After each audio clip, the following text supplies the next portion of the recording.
start the session 7.2.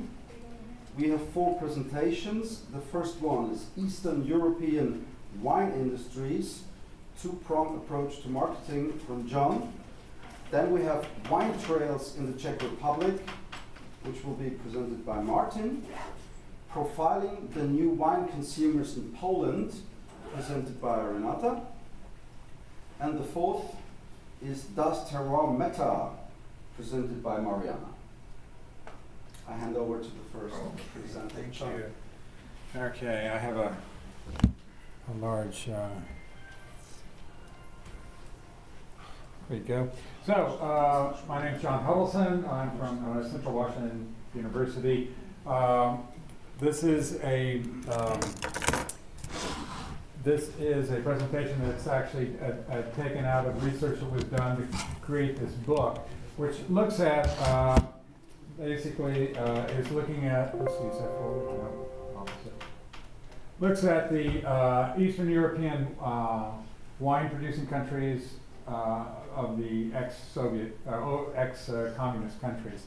And this also includes the Caucasus as well as the Balkans. It includes Tracia, which is part of Turkey. It wasn't really communist, but I did include that because it's being part of the Balkan region. Basically, so this is a huge region. Wines pass through here from Eastern Europe or basically from the Caucasus, and it became a funnel and a filter for lots of wines collected there. So there's numerous varieties that are still produced in the area that you've never heard of, probably over 1,000 different varieties just in the Balkans alone. And as you know probably that the origins of early winemaking date back to Eastern Turkey and Azerbaijan and Georgia, which are also part of this production. So this includes the Eastern European countries I'm talking about. If you drew a line where wine grapes could grow, if it is Vitis vinifera, then it'd be to the south of this. So it doesn't include Poland, Belarus, many of the other places that probably do grow some grapes, but not necessarily Vitis vinifera. Okay, so why is this an important region? Well, if you actually looked at it, it's over, it would be together, all of these countries would be about the 4th largest producer of wine in the world right now. So they still produce a lot of wine. They're interested in how they want to promote it and what the means by which they're promoting. That's what I'm looking at today. I'm making a distinction between direct-to-consumer, DTC, and wine sales and larger wine distribution networks. When I mean direct-to-consumer here, I mean it's wine tourism, basically. So let's talk basically chain distribution. I'll get past these real quickly. These are the countries. And you can see it's, except for the Pennine Plains and the Danube, it's fairly mountainous soils. Most of the grapes are grown on hillsides and fairly rough terrain. If we talk about chain distribution, we talk about basically selling from the producer directly to a wine store or a restaurant. But if we look at the more complex version of this, it developed and it's talked about earlier today and yesterday. We talked about the Place de Bordeaux. It's wine producers sell to brokers, sell to negociants, sell to exporters, importers, and on down the line. It's a much more complex chain. Now the problem is on these types of chains or any chain distribution, including ones here in California, and I might remind you, 6 of the 7 producers that produce 82% of U.S. wine are here in California. So, and they're big global corporations. So what happens is a lot of the money doesn't stay at home. It goes off to other places. Because of the scale, though, this is the cheapest wine. This ends up making it cheaper to the consumer. So there's That's one of the advantages. But the big disadvantage is less money stays in the Lear region, and if you export it, less money even stays in the country. So the concern here for these new developing countries that have been in, out of the news for a half a millennium, that they basically want to keep some more of this money back. And wine tourism is a way of doing this.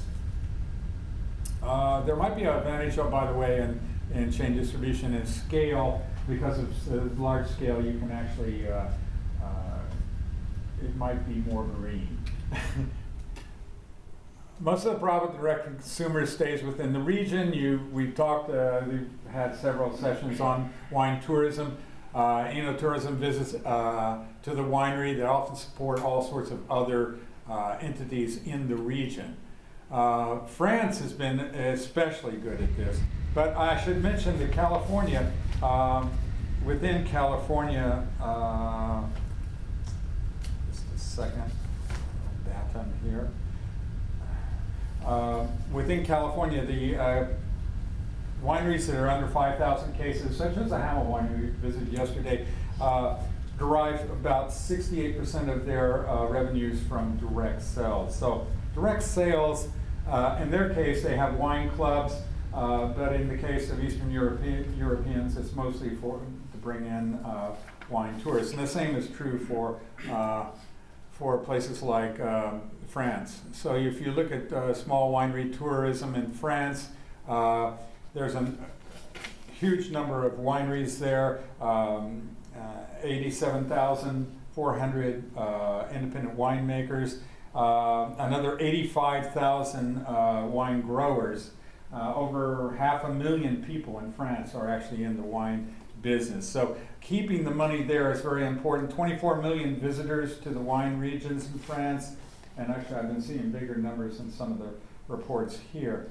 So that's a nice thing. It keeps the money available around there. We teach wine tourism at Central Washington, so we look at a lot of different things about wine tourism, wine approach. There are many factors that you look at, the approach, the signage, the perspective. And if you're looking at factors in, while we would like to see DTC or like to see wine tourism really develop in Eastern Europe, the problem is you have to look at what the factors are that contribute, that correlates to direct to consumer. So one of probably the biggest one is infrastructure. If we're looking at infrastructure, then we're actually talking about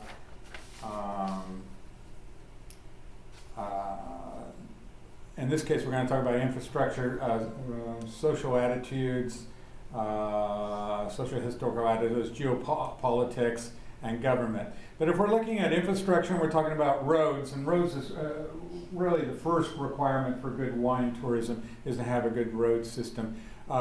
And just to make the point, the problems of infrastructure are not restricted just to Eastern Europe. You can, this is an example of Napa Valley's Route 29, and here's Route 25 in Finger Lakes during the summer is equally as bad. So there's lots of problems in terms of traffic flow. You can have good roads, but if you don't have good traffic flow, there's a real problem. In the case of both of these in destinations, you might say, for wine tourists, not only do they not have, they have small roads. They have single lane roads or dual lane passage roads much of the way up the valleys. So this can always stand in the way. Another example of infrastructure that you have to have is good signage. And Red Mountain, the premier viticultural region of Washington State, where I'm at, this is the only sign they have. They have actually no signs on the highway telling you this is Red Mountain, the premier viticultural area. Now, so challenges are infrastructure, social historical attitudes, geopolitics and government. If we look at Eastern Europe, the actual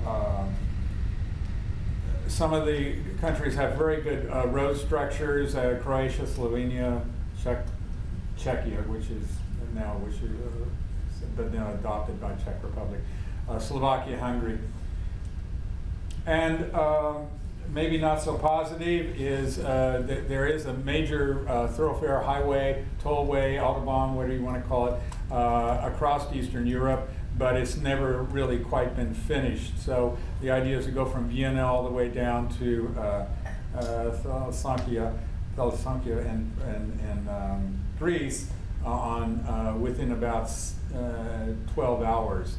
But this has been restricted quite a bit. It's just never been finished, even though all these works have been on been pushed by the European Union for the last 20 years.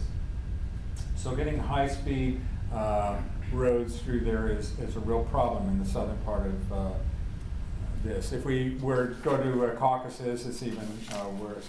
So certain places, like in this case, this is Romania. Roads are very difficult to get around to any of these regions. The only close region that has a multi-lane highway to is De Lumare.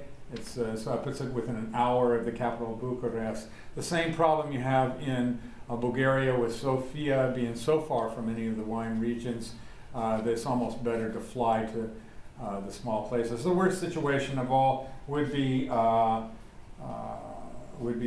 I'm afraid. This is a major road that goes from Vlore south to the Greek border, and it takes 125 kilometers. It takes, really, I have 8 minutes here, so 8:40. Okay. Okay, so I'm going to run around here. Albania's problems aren't just the road and the infrastructure. Albania has a historical, if we want to talk about social historical attitudes that contribute to difficulty.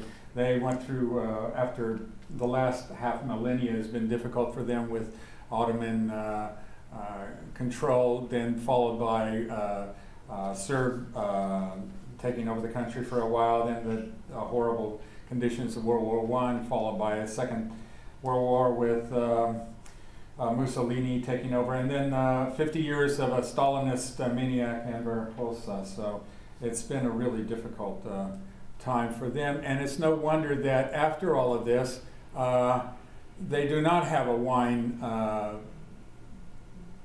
development, wine viticultural, scientific viticultural program at all. This is typical of their vineyards, and they do have a lot of vineyards, but the best that could be said for them would be that wine is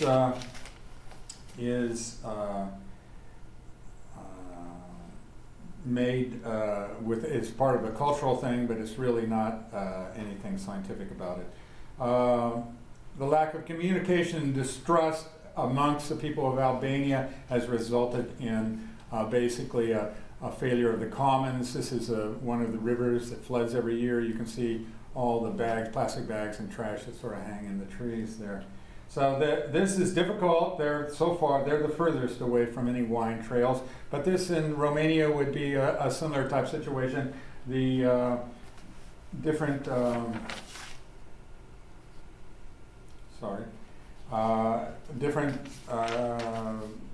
the faculty at Jan Ionesco de Belgrade University talked to me about the Ceausescu communism and how that created such distrust that nobody wants to help their neighbors. This is the faculty actually toasting. They seem to like to help each other. One of the things, I guess this is basically what it comes down to is wine trails, festivals, tourism organizations require agreement and investment among the wineries there, its stakeholders, in places where corruption and even perception of corruption in government continues. Tourism faces an uphill battle. Okay, so some places are better off than others when we talk about geopolitics and how much the government supported. At the end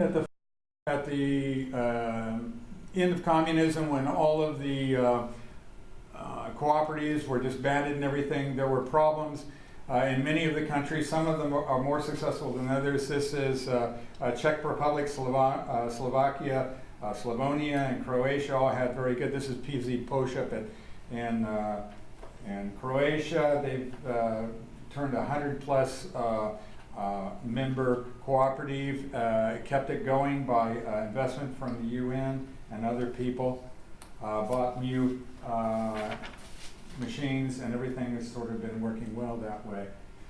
Okay,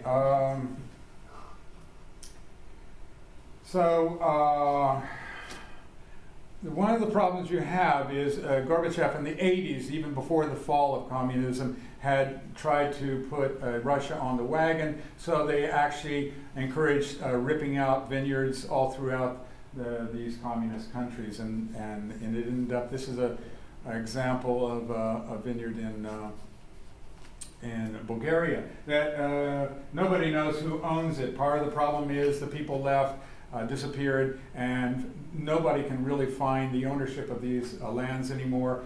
Only people with deep pockets, already large wineries that sort of dominate both Romania and Bulgaria, are coming in and actually looking for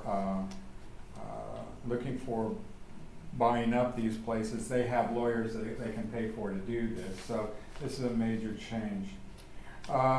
So if I was going to run through another example of a winery, but let me just get to toward the end here. Serbia has been attempting to do eno-tourism, and there is some success in it. If you basically drew a line in the southern part of Hungary all the way through around the southern eastern parts of Croatia, those parts to the north west are what were traditionally Catholic countries, so they tend to look toward the west more than the others in the south, Romania, Bulgaria, and Bosnia. All the rest tend to look toward Eastern. They were Eastern Orthodox, so they tend to look toward Russia, and were very dependent on Russia up to the end of the Balkanization. So this is part of the problems we have here. If you present day geopolitical changes such as Brexit and our fine president we have seems to be closing off to the rest of Europe in general, and especially places like Eastern Europe. And Russia regains its strength in the geopolitical arena this way. Putin's increased profile has been detrimental to the region's wine sales. The Republic of Georgia, Ukraine, Moldova already suffered economic boycotts, you might remember, and physical blows and invasions. So the eastern-facing nations, localized wine tourism will diminish even further. There is some there, but it will even diminish further as as Russia sort of goes back to the Soviet style, supporting large wineries. And all the wine that ends up going into Russia, by the way, is taxed 300 to 500%, which isn't good for either the producer or the... Even Georgian wine is still taxed that much? Yeah, everything is taxed that goes in from the outside now. So the question is, what's the future of those countries outside? Half of the Balkans has been very successful at transferring. Armenia is trying very hard to do the same, but right now the situation is precarious at best. Any questions? Okay, I got it. I did it. I've got a 1:30 here. Any questions? That was a fascinating paper. How did you do all the research on this? To gather the data. Yeah, I just took a few months off and ran around everywhere. Yeah, well, actually, it ends up 3 or 4 trips. And different places. So it's been, and once again, there's a, if you want to look at, I have only one copy. This is a mock-up of a working title. of a book on Eastern European wines in general. There's really nothing out You're there yet. writing? Are you writing? This is your Yeah, writing? this is mine. So if anybody's interested, here, grab it. Okay. And anything else? Any questions? Any other questions? No, so thank you very much. Okay, thank you. Thank you.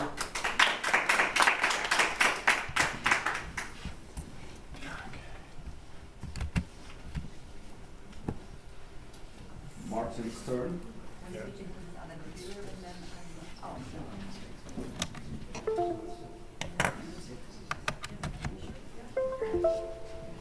Here's your. Yeah, it's yours. Can you grab the book while Oh no, it's not mine. Oh no, that's yours. Okay. Actually.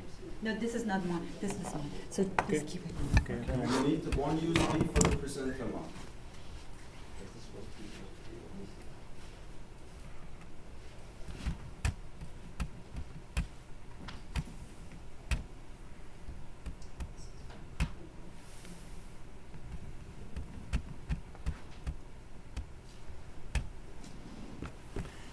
So, good afternoon, ladies and gentlemen. I continue in Eastern. We are really in the heart of Europe. There are many people asking, do you produce wine? Somebody knows how many liters we produce per year and how is our consumption in the Czech Republic? We produce more than 80 million liters, but we drink more than 220 million liters, so we have to import. Our production is not increasing, but the price of domestic wines are increasing because it's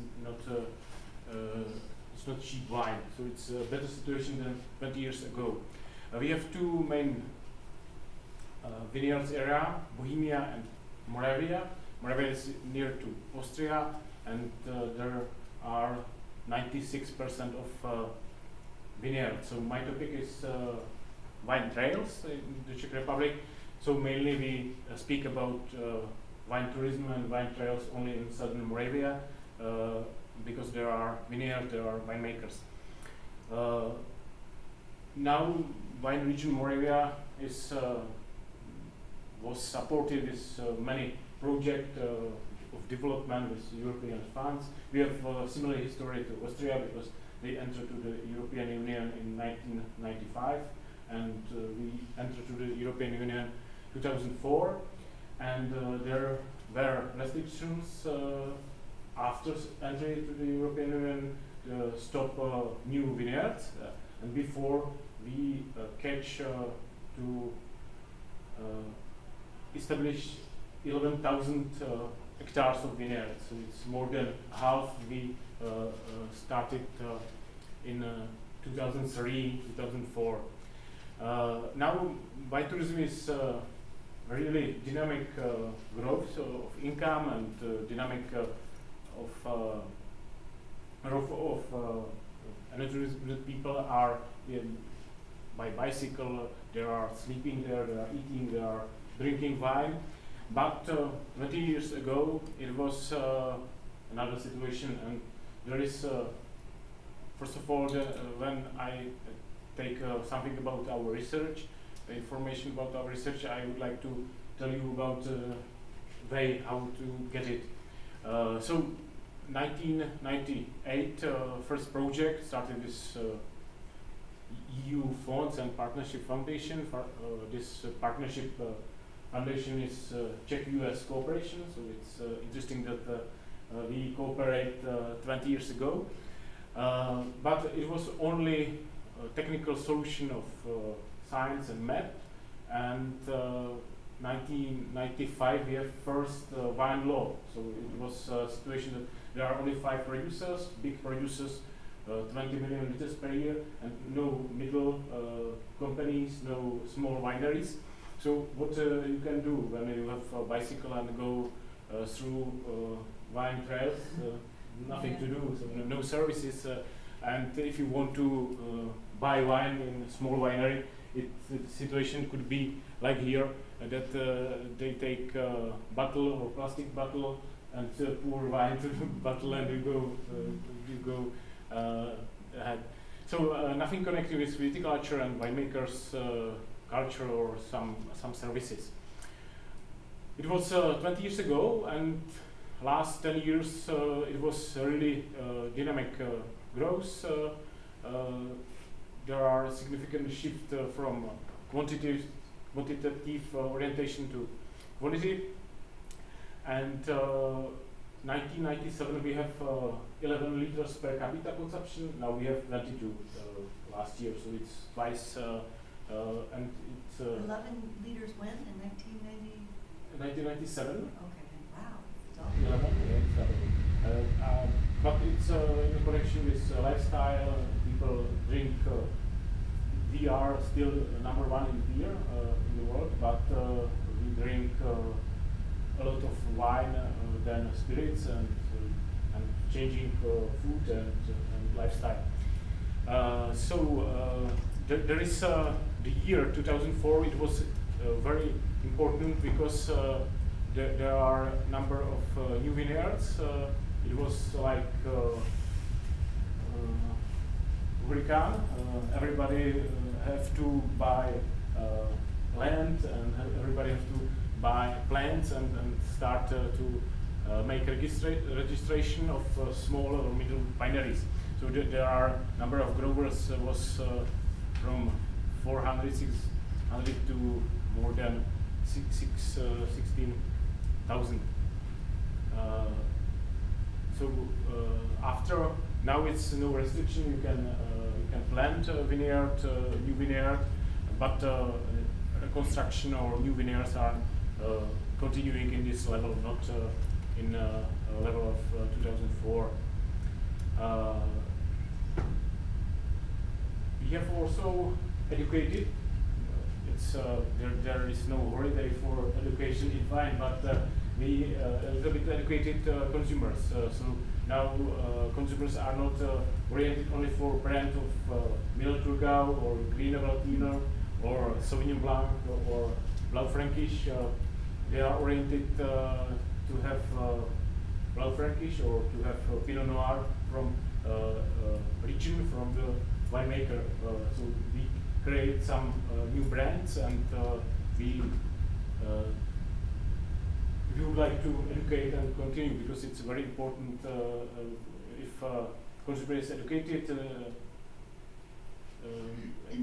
educated consumer can pay more, because this consumer know quality. And there is also 2009 a new system of VOC wine. We are inspired by DAC in Austria. So now you can produce wine with certification authorities. It's not a state authority, it's association of winemakers. They certify that this wine is from this region. We started with project 1999. Number of services connected with wine was 200, and now 2015 there was more than 5,000 or 6,000. And also we started 2008 the project of certification, wine tourism certification. So you can have certified winery, cellar, vinotheque, or wine shop, or restaurant, or hotel, or pension. And you can see that 2010 was only 200 certified wine tourism services, and 2017 it's almost 2,000. So if you go to our wine routes, you really find where to sleep, where to eat, where to drink. 20 years ago, there was nothing to do. There are examples of certified in 2010, and numbers of certified 2017, this year in January. So we have at our Mendel University we have Department of Marketing and Trade. We are specialized also for wine tourism research and wine business management. We would like to, or we, our research aim for this paper was to define and evaluate benefits of Moravian wine trails, and long-term research aim is find potential for cluster, because this VOC appellation system, this association is really in cluster connection function, so it's a wine cluster inspired by Austria, or maybe by also California first wine cluster, so everything is in connection. We use marketing research. Number of respondents was for more than 400 winemakers, but it's small winemakers, also middle and big winery producing more than 10 million bottles per year. For wine cluster, we use localization quotient and our concentration quotient. This is new what we started for this quotient we used for wine cluster in connection VOC certification, and now the results are that there is potential to make a connection of three VOC together, and there is big potential location coefficient, localization, and also concentration coefficient. So this VOC association now really do research.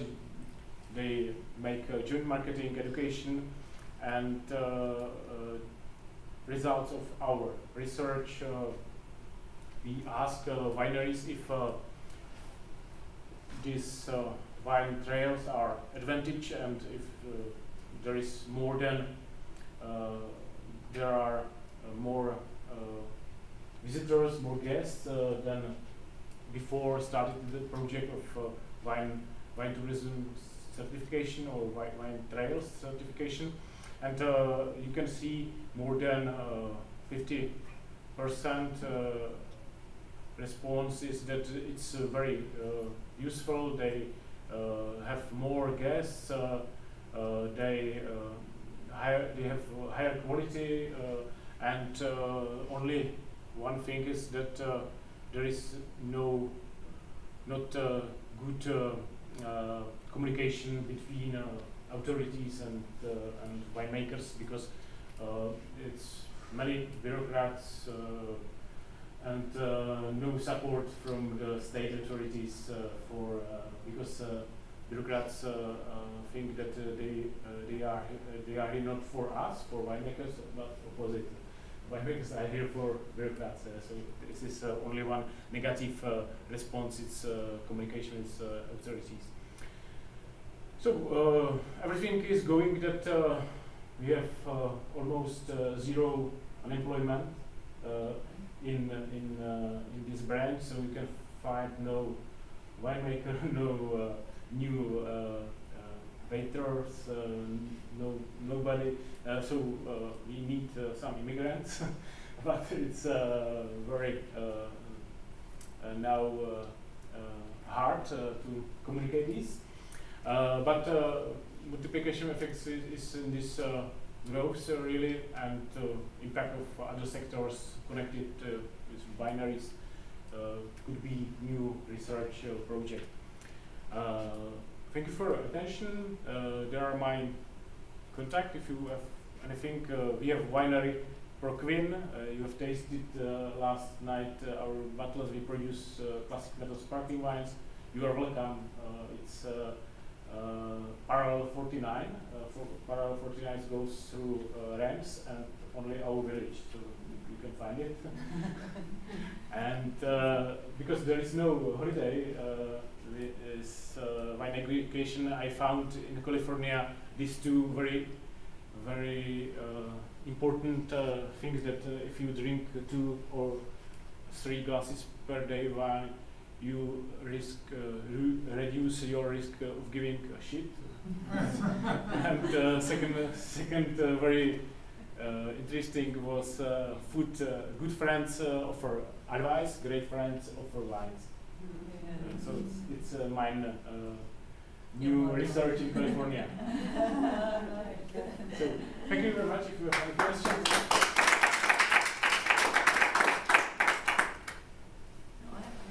So how many wineries altogether in this region? About Now it's a big development. We have last year we have 50 wineries, but it's small winemakers, so small wineries per 1 week. So we have 2,500 last new registration, but now it's around 18,000. 18,000. Yeah. And the average is what, like 5 hectares? Yeah, or under 5 hectares. 18,000 wineries? Yeah, it's similar to Austrian structure. But 20 years ago it was only 5, big 5, and everybody make his garden. It was maybe under 1 hectare, and now it's changed. 5 hectares, that's 10. Is that? You 2.5 for each. You didn't mention Batisia in the south, the little wine salon, the Chateau wine salon down there. That's been one of the biggest booms, I think, to your country, because they serve on a rotating basis. They serve several hundred wines from around the country every month. They change the choices and everything. So it gives people that come there a wonderful choice of trying different Czech wines. Is that a government support? I think it's sort of What is the name? The town is Leticia, and the very bottom point. Leticia, yeah. And it's a wine salon, a Chateau wine salon in Leticia. Yeah. It's a national wine center. It's the And national it's wine national, center? yeah. It's, That makes sense. and there is we have also wine marketing board, similar like in Austria, and they support this, and they make a selection of 100 best wines, and this. And they show there, yeah, it's just a wonderful. Yeah, in this Chateau Valkice, there is also a wine producer. They produce approximately 4 million bottles Themselves, Yeah. I didn't realize that. So it's, What are the 2 most planted grape varieties or popular grape varieties? it's changed. 20 years ago, it was only Miller Trudau, number 1, Welsh Riesling, and Neuburg, and now it's Chardonnay. Oh, it's international varieties. But now number 1 in our flagship is Welsh Riesling. Riesling. Welsh It's Italian type. Brassavina, Brassavina. And in red, number 1 is now I think Pinot Noir, and but Bel Frankish, Limburger, it's second. Saint Laurent is third, and we have also new varieties, Cabernet Moravia. It's crossbreeded between Zweigelt and Cabernet Franc. So Sounds interesting. yeah, And you have those wine holidays too, St. Martin's Day and others where fresh wine comes out, right? and many PEIWI it's interspecific varieties, crossbreeded because it's hard to have. There are many various years, bad years to. It's hard of Europe. This is mostly in all viticulture schools in, let's say, Northern Europe, Austria, Czech Republic, also the English. They do thousands of crossings to get fungus-resistant plants. Some of them are good, most of them are horrible, but some of them are really good, also in taste, you know. Yes. Thank you, Martin. Thank you. Good. You will find the presentation here.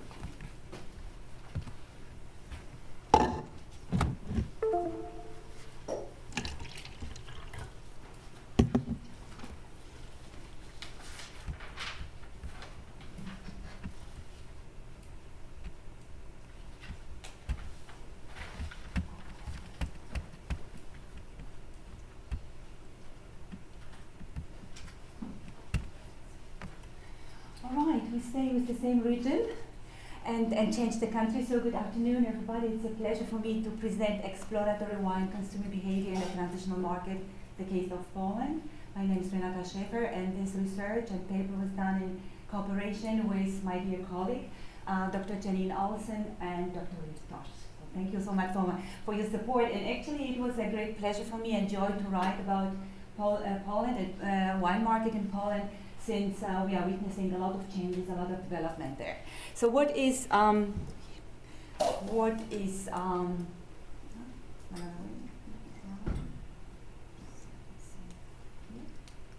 bottom one. Yeah, the bottom one? Very bottom.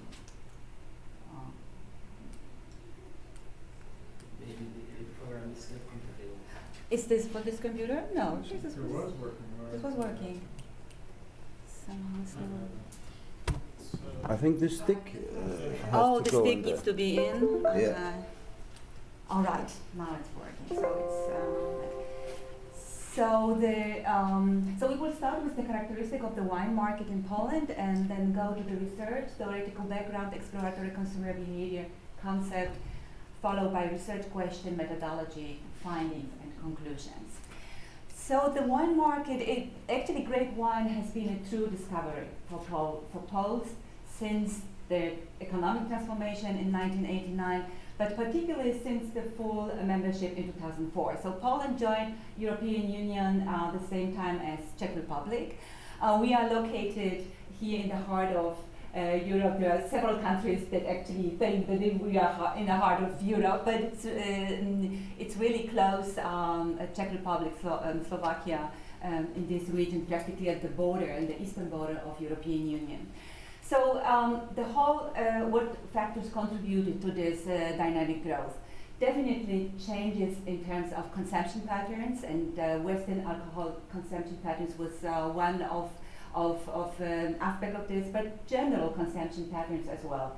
And Mediterranean cuisine probably played a very important role in this trends, in this growth. Poles discovered that this is a very healthy cuisine, very tasty cuisine, and there is a bunch of wine that goes very well with this cuisine. Most of all, of course, Italian wines, but also French wines and Spanish wine. So this was one aspect. Another one was definitely the standard of living increased. So the consumer wealth, Poles were able to buy more often wine. They could afford also high quality wine. They used to consider wine as a drink for a special occasion, and now they could actually purchase it for nearly every dinner. So this was another aspect that increased actually the frequency and the scope of wine consumption. And last but not least, the rising awareness and increasing focus on health-related aspects, in particular, making successful career required more control of your everyday decisions, also in terms of alcohol consumption. So there was really a shift from high content alcoholic beverages to low content. In terms of wine, and I know this is a wine conference, so this is only for the purpose of discussion. Poland was actually has a long tradition in producing spirits and beer. And still, when you can see in general statistic about consumption of alcoholic beverages, beer is number one, followed by spirits 30% and wine 20%. In terms of wine consumption, 70% of the wine consumption happens actually in the large cities. Large cities have a high income, which also allow more frequent purchase of wine, and additional also are more open to new trends and for these changes in terms of lifestyle. When we look a little bit closer at the further statistic in terms of wine consumption, out of 100% wine consumer, 56 are female and 44 male consumers. Sebos, which is actually a consumer research agency, actually very famous and well recognized in Poland, indicates that the popularity among Polish female consumer in terms of wine goes with milder taste in comparison to spirit, and also in lower alcohol content. So average wine consumer in Poland is a female, below 40, lives in a big city, and has completed higher education, college education. In terms of changes in Poland, we can see that since 2004, the sales of grape wines have increased more than half. So we can you can see 90 million liters in 2004, and 2014 145 million liters, which is really a big change.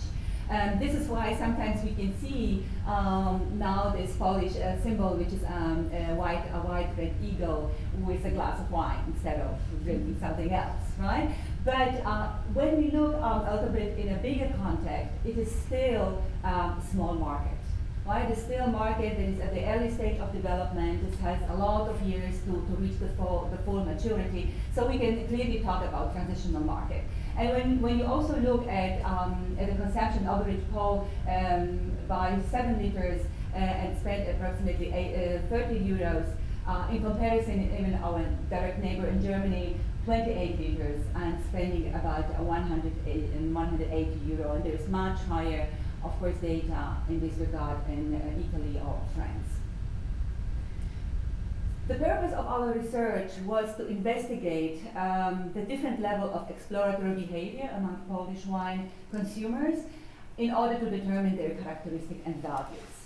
So what we, the theoretical background for our research was the concept of exploratory consumer behavior, which is not a completely new concept in marketing, but relatively new in terms of wine consumption. And the starting point for this concept is the theory of optimum stimulation level that says that consumers look for an optimal level of stimuli from the environment. When it's too high, they become overwhelmed. When there's too low, they become bored and uninterested. Based on the literature, actually there are three main aspects of exploratory consumer behavior that are mentioned that are typical. Innovativeness, a willingness to try new innovative products. Another aspect is variety seeking, so the tendency to switch among alternatives. And finally, curiosity, proactive search for information about new and unfamiliar products. In terms of wine consumption, segmentation analysis seems to be a popular tool to identify attributes for consumers that are more prone to exploratory behavior. So in our research, we wanted to answer two questions. First, how personal values of Polish wine consumer shape or might shape his or her willingness to engage in exploratory behavior, and the second, how a consumer's level of exploratory behavior might impact a variety of wine-related behavior. And when we think of wine-related behavior, this behavior can include frequency of consumption, prices paid for wine, places of purchase, wine involvement in subjective knowledge, and desire for a wider selection of wine in terms of geographic origin and price. So we were analyzing sample of approximately 200 self-reported wine consumers. They were all from Western Poland. We chose Western Poland because it is dynamic, it's fast-growing region, and we can also observe relatively high dynamic in wine drinking in this particular region. So the data were collected in spring 2016, and as you can see in terms of demographic, it was more or less the profile of the wine consumer in Poland in terms of gender and age. So we used different scales in order to answer our research questions. And the first scale that was used for identifying different level of exploratory behavior was actually a variety-seeking scale that was adopted for wine.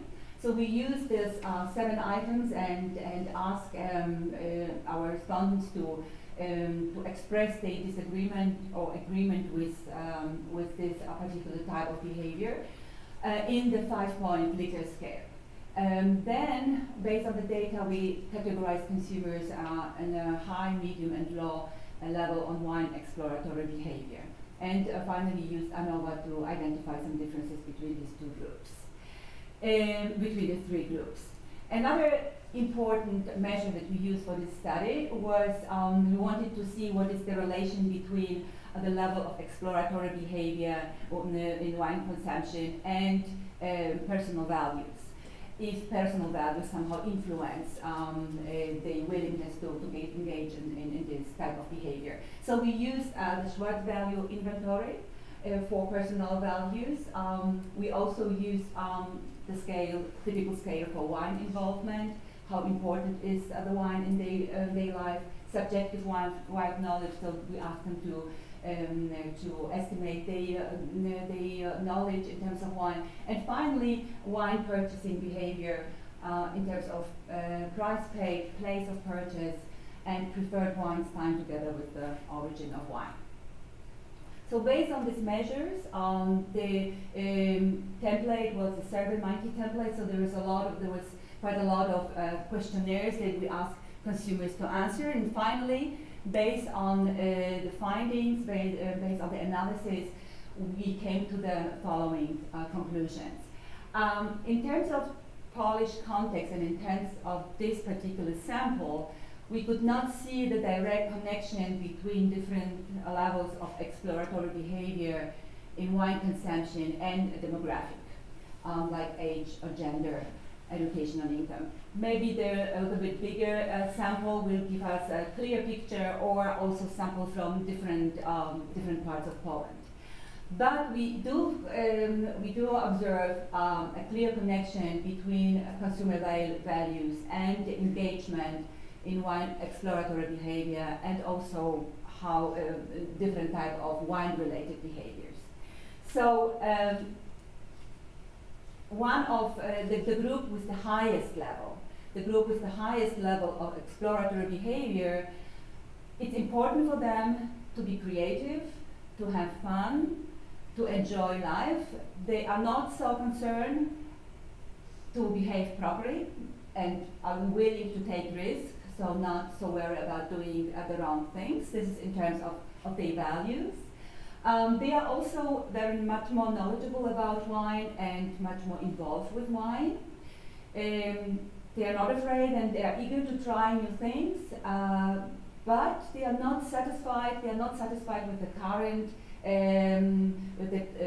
the current variety of wines, and would like to have more wines from different regions, and also desire both inexpensive and expensive wine.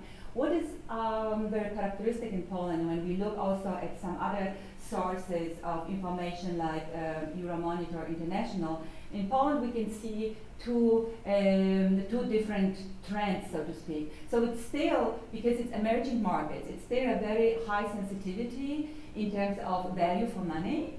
So this is what this inexpensive part probably comes from. But we observe more and more the group of sophisticated consumers who are very much interested in high quality wine, also in brands, well-known brands, so more like connoisseurs, and more going into this luxury or premium segment in terms of wine. Another trend which is very characteristic, so here they purchase in hypermarket actually, which is, of course they have a variety, a big selection of wine. Typical Polish maybe tradition that they purchase outside the country very often. This comes maybe from many years ago, when there was a very limited selection, a very limited type of wine available actually for Polish consumer. When they were traveling, when they were spending vacation somewhere else, they were always bringing wine to share with family and friends, and it is somehow that it's nearly expected. When somebody goes in a very unusual place like Thailand or some other exotic places, that they bring back a bottle of wine and share with family and friends.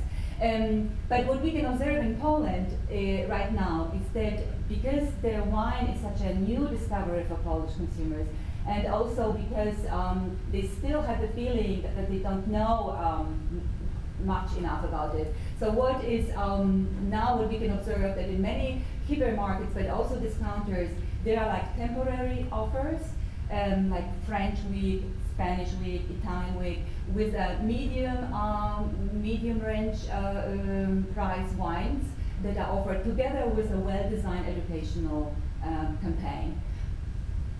Alright, so the conclusion is the Polish wine culture is really in a state of a rapid change. Finding shows that the Polish wine, that the level of exploratory behavior among Polish wine consumers is not directly connected with demographics, but influenced by personal values. And these findings can be very helpful for wine marketers and distributors to design a more effective way of communication with wine consumer based on their unique needs and expectations. This has been actually, to our knowledge, the first research that was conducted in Poland, focusing on this consumers' exploratory behavior, maybe connected with the fact that Polish market is really changing rapidly in terms of wine, and but it's still a small market, so probably it will gain on more and more research are needed, and also will probably come when in this next years to come. Linking this a little bit, what was actually said before about wine tourism. Poland, of course, is, as most of you know, wine import, and it was also said today. But Poland, there was some wine growing in Poland in the Middle Ages. Then, because of the climate changes, it actually has disappeared. But now we have again a very positive changes. There are 170 commercial, officially registered commercial vineyards in Poland, in southern part mainly, and also in western part. This one is one of my favorite. It is actually close to the place where I live, which is western Poland. It's not only where you can spend time in wonderful renovated castle and also in spa, but it has restaurant, and it has a very good educational program about wine and of course tasting. So it's connected experience with education. And when I started, when I had a conversation with the wine director, with the director responsible for wine growing, he shared with me that he got education here in Napa, which is a nice link that what happens here spreads, so to speak, the idea of wine, the love for wine, also in all our other regions. All right, thank you so much.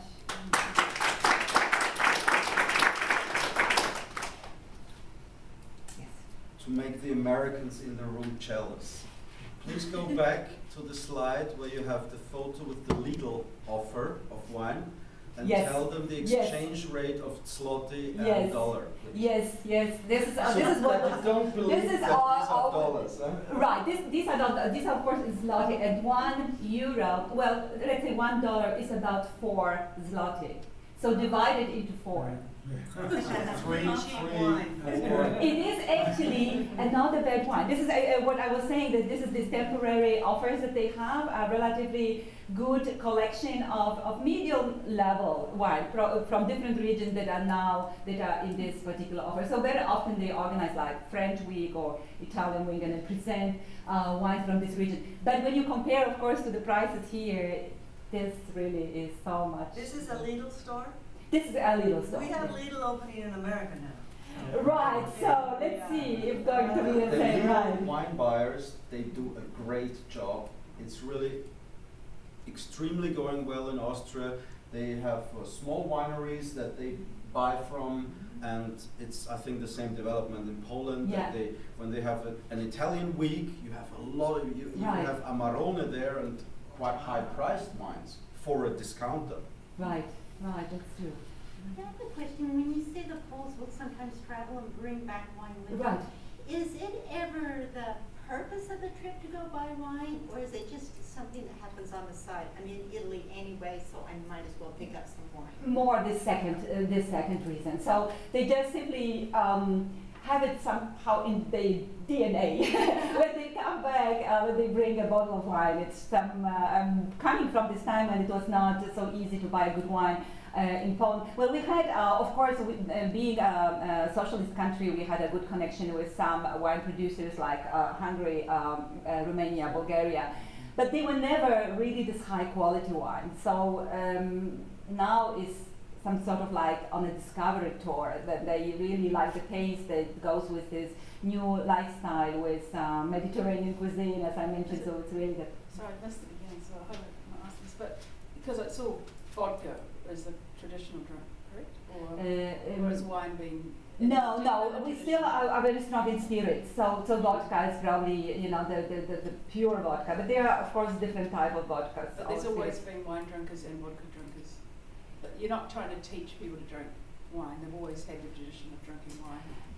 Yes, but wine was not playing such an important role like it's playing now. It was not affordable at that time, a good wine. Now there's an increased standard of living, then a great variety, changing in consumption patterns, more healthy lifestyle, which means switching from higher level alcoholic beverages to lower. And yes. So Do it you goes. remember what the per capita consumption is in Poland? I know we looked at that. Oh yeah. Is it like a 10, 11 liters? With the wine, it was 4 to 7. 4 to 7. Yeah. So Okay. it's still low. It's very it's still low. It's still low. Just as another aside, if any of you are really knowledgeable about a region, we have on Wine Searcher every region, right? Well, the Poland one hasn't been done up since 2013 because it takes us so long to get all the way around the world. Mm-hmm. So if ever you want to read it, and if it's wrong, which I think we're sure this is We'll wrong. write about it. No, please Write just, about it. just tell me, send it through, and we'll just put it on. This is a And great you could have it opportunity. with your name, you know, that you You did made me it. go on it. All right. Yeah, so we could, you could just go, I'll send it to you. Mhm. Because it's clearly out of date from what you just said right then. We're already talking about vodka, really. Right. No. It's you will find it in just recently. I just seen in Financial Times a very interesting article about wine culture in Poland. That it's such a new phenomenon that is growing so rapidly. So it's definitely going to be more and more, you know, So about we love it. stories like this on Wine Searcher about any new place, any new region, any new trend. So there's both the news and also the actual encyclopedia, which needs to be updated on Poland. Yeah. More questions? No. Thank you. Thank you.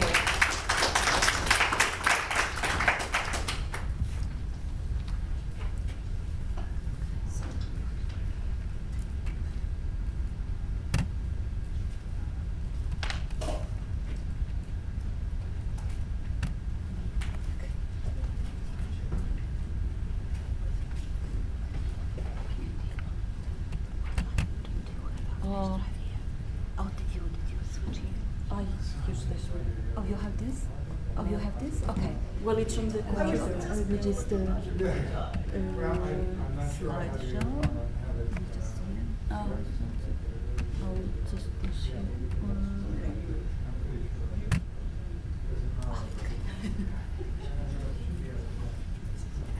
Okay, so last but not least, huh? Great. I'll try to be quick. So, I have some findings about the topic that probably everybody is curious to learn about, isn't it? But there is not so much research. But before I'll give you the findings and what we have done, how do I not get this? The last one. Sorry. Just some background in terms of why I became curious to that question. Yeah. So, a simple question for you. Where is this? Greece. California. Greece, Santorini, yes. I'm not testing your IQ or knowledge about geography here. There is a purpose. Well, you call it Santorini. You call it home. I call it home. Yeah. Yeah. For some people, a place is not just a place. We always create a sense of a place or an identity of a place based on our experiences we have, interactions we have with people, isn't it? Things that we do there, connections, networks, yeah? So for me, this place, it's special, yeah? Now, a few years ago, I immigrated to Australia. Another home, hopefully, yeah? Good luck with that. Yes. And what I discovered, that I didn't know, that the local winemaker, Jim Barry, is actually producing a Greek variety in Clare Valley. And the variety is called Assyrtiko, probably you have heard it, it's becoming very famous now. So I said, oh my God, he adopted something that is coming from my home. I have to go there and visit him. And not only visit him and the winery, but also buy the wine, because it's my baby, it's connected with me, I'm attached to it, isn't it? But then I said, well, if people can try Assyrtiko and they like Assyrtiko, they don't have to come to Santorini to do that, isn't it? They can go to Clare Valley, they can go wherever they grow it. So I got really worried, isn't it? And particularly when you have one of the most famous Assyrtiko produced in Santorini under your name, having many awards, then you say, I don't want Jim Barry to get an award on that, is it? Of course not. And then I had another surprise. Yesterday, James told me that they also produce Assyrtiko here. Oh my God, it's getting global, isn't it? So, very valid question, isn't it? What happens, isn't it, or how important is the territoire where a great variety is being produced to attract people to visit the destination or not, isn't it? And vice versa, in terms of creating preferences of wine. And not only how important it is, or what is the impact of territoire to drive people to wine tourism destinations, but also how important is this factor in relation to other factors that we know they're important. Price, isn't it? Reputation of the winemaker, or the winescape that in the tourism literature is becoming very important. So I went back to the literature to see what is there, and I don't want to tarry you with that, probably you know it already. When you look at the wine tourism research studies, two major factors are highlighted as the important factors driving people to wine destinations. One has to do with wine experiences, the type and the variety of wine experiences that you get, particularly nowadays in terms of co-created experiences. This is even becoming more important, and I'm doing a research at the moment about crowdsourcing and how crowdsourcing can create this place attachment with people, driving them to the regions. And of course, the factors relating to winescape, the attractions of the region, isn't it? The landscape, activities that you can do there, quality of hotels, and all that. There is no research looking at the relationship between territoire and the selection of wine tourism destination, and particularly, as I said, in terms of how the territoire is important to relation to other factors. And the majority of the studies, they also give aggregated results about the factors that influence wine tourist people, isn't it? Now, because, as you know, destinations and territoires, they have unique characteristics, we cannot generalize based on aggregated data. So it's better if people will do studies, isn't it? Looking at context or regional based findings. Now, why territoire is important? It is important because, of course, again, previous studies, they show that it does influence important variables. It does influence whether people will make the wine as their preferred wine. It does influence their perceptions about the wine region in itself, isn't it? And the quality of the wine and the taste of the wine. And from the tourism studies research, there is also evidence that oh my God, I'm getting confused how to navigate this. Yeah. There is evidence that now tourists, wine tourists, they're interested to relate both to the wine but also the region where the wine is produced as well. Both elements are very, very important. However, there is very limited connection or synergy between wine research and wine tourism research.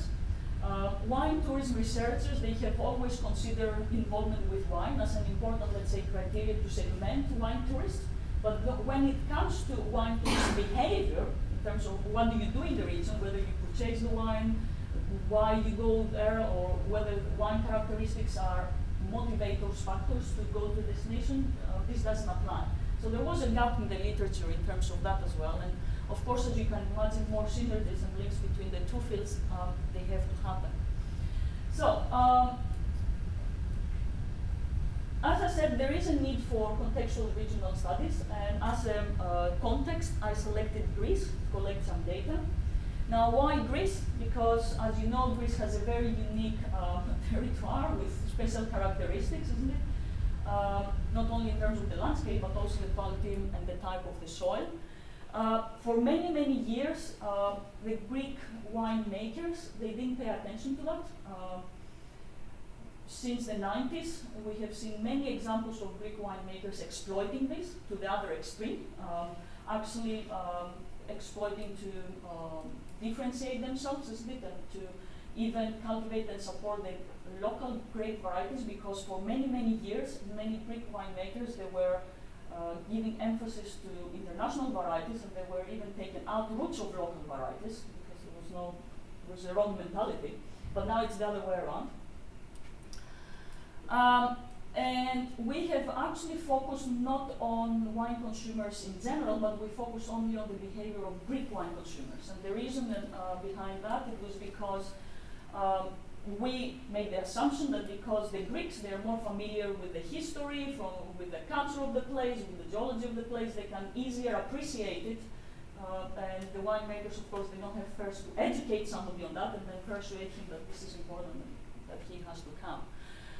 The other reason it was because during the last years, as you know, Greece is going through an economic crisis, and of course this makes the consumers much more price sensitive, which could have been another factor in terms of where they travel or what type of wines they prefer or what they consume.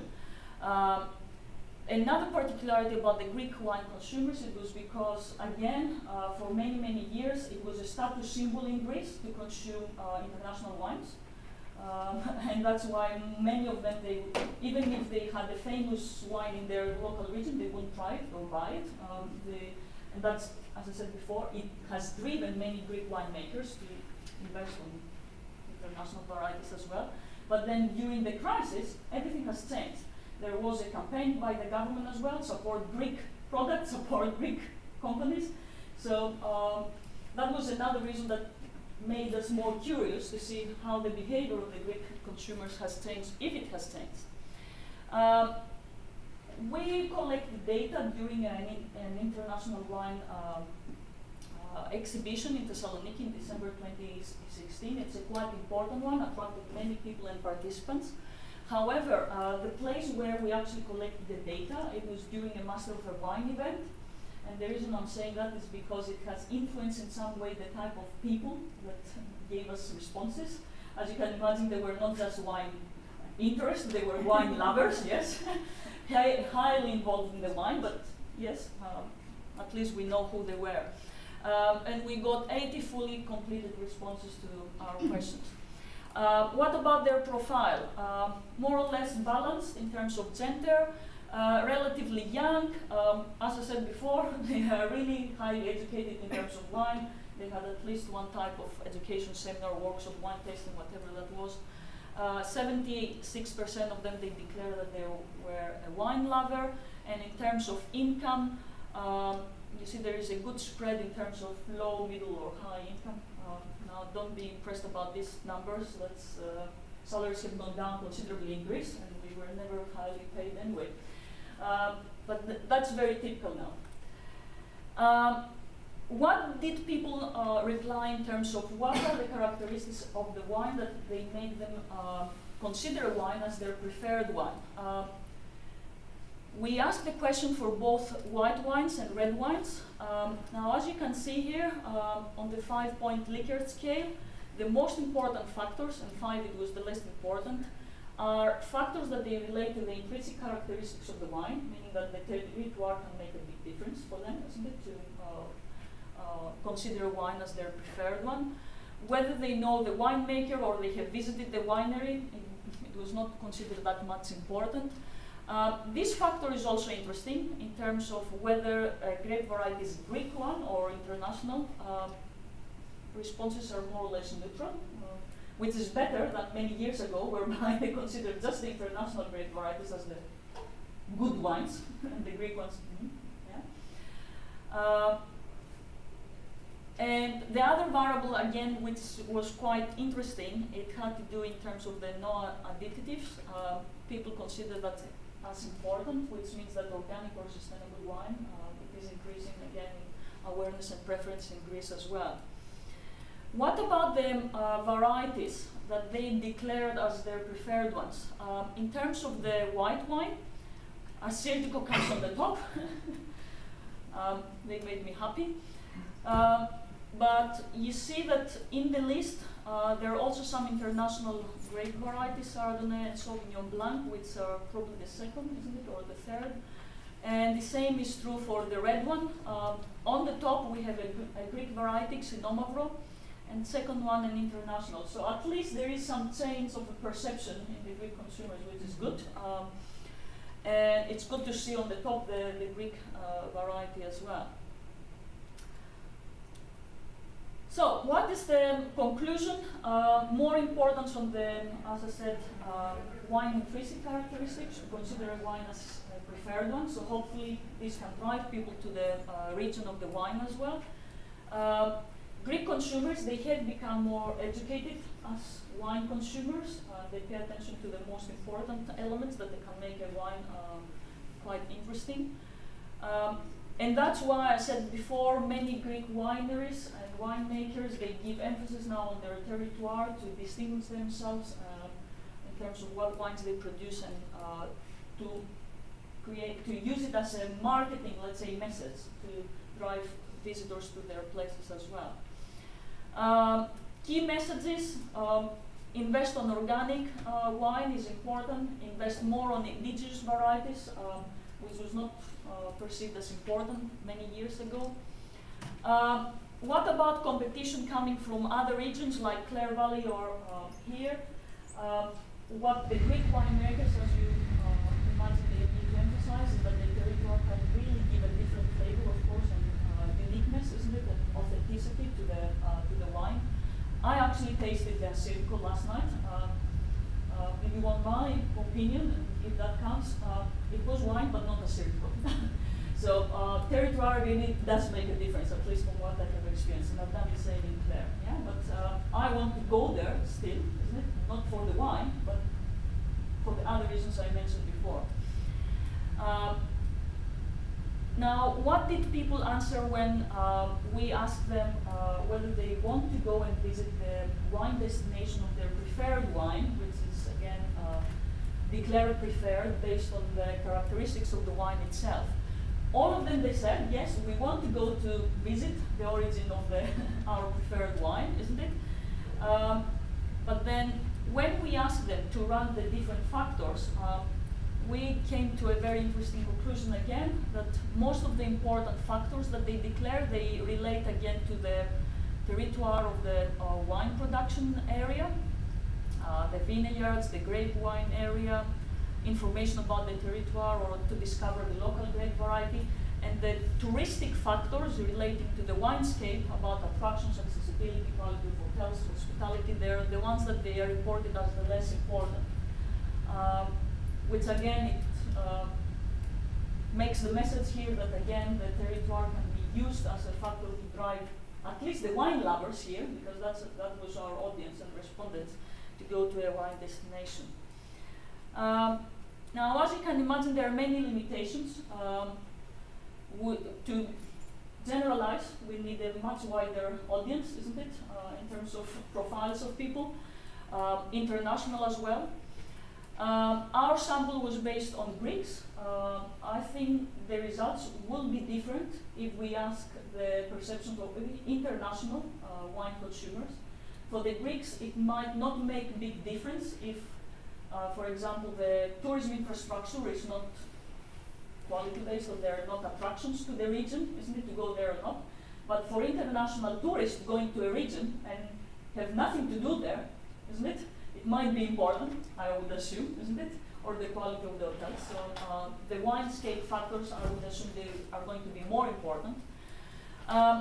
Winescape elements, again, they might not be important to visit the region once, but then the question mark is how important it is if you want to revisit it again and again and again. Yes, the territoire can bring people for the first time, but I'm not sure about the visitation, the loyalty and the repetition of the visitation. And of course, as you can imagine, there is a need to combine, isn't it, knowledge from the wine research and the wine tourism research, because the more sophisticated the wine tourists become in terms of wine, then we need to know how wine consumers behave as wine tourists as well, and vice versa. Hopefully I have given you some good feedback in, as I said, the question that is quite important. Thank you. I have a question because I know Greek has a lot of various wine regions where the grape varieties would be different from one place to another. If you're a Greek consumer, how loyal are you to the wines of your region versus Greek wines overall? Do they see it as sort of Greece, or do they see it more as my particular, like Santorini, or my particular region? Good question. Well, during the last years, as I said, because a lot of wineries, they invest a lot on their territoire and reputation and whatever, people are not that, I would say, loyal to their local wines. They go again based on brand name and reputation, because unfortunately this perception of Greeks that the type of the wine you consume represents your identity, status symbol, whatever, it's still there. So yeah, consuming a wine that comes from a region that is well known, an expensive winemaker, that's number one factor. Yeah, I was just going to say, when I was looking at your numbers there, your averages on your Likert scale, the things that seemed to be the most important was reputation and knowing the winemaker. So how is this being communicated to them? Are there wine magazines? Is there online sites? How do they understand who are the best winemakers? Did the family always go to that winery? Yeah. Oh, their Greek wine consumers are like more or less international ones. I mean, their websites, their wine exhibitions, their online forums, they get educated. So that their main source of information. There's aggressive marketing now from winemakers. Yeah. I was just trying to figure out where they're picking up that information. Yeah, various sources. Yeah. There are many Master of Wine classes organized nowadays all over Greece. Yeah.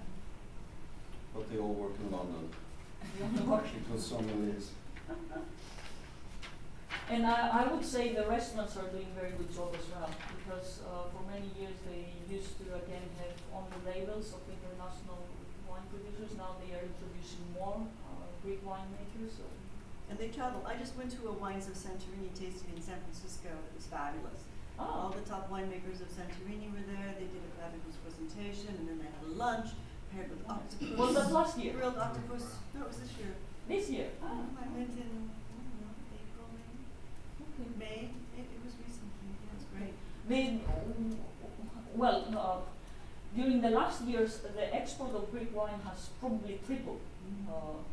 Because, as I said, they do aggressive marketing, not only domestically, but also internationally. There were lots of songs there. And they do it everywhere. I mean, they've been to Australia. Larry has met many of them with their wine association, promoting Greek wine. They go to China, they come to US. The wine association has a great website, a beautiful interactive website. It's really nice. New wine association. I think it's really trendy. Yeah, I don't think you need to worry about Santorini. I think No, they're doing I'm a good not. job. On the other way around, I'm happy that they're promoting our wine, so now people would like to come to taste the authentic one. Yeah. Great job. It ain't just Retsina anymore, you know? No more Retsina anymore, yes. Although nowadays, again, there are some clever winemakers that they have bottled Retsina in such a trendy bottles, and they are promoting a brand that's so fabulous that you may have to pay 30 euros for a Retsina. Yeah, amazing. Yeah, yeah. Which is not even wine, you know? Yeah, right.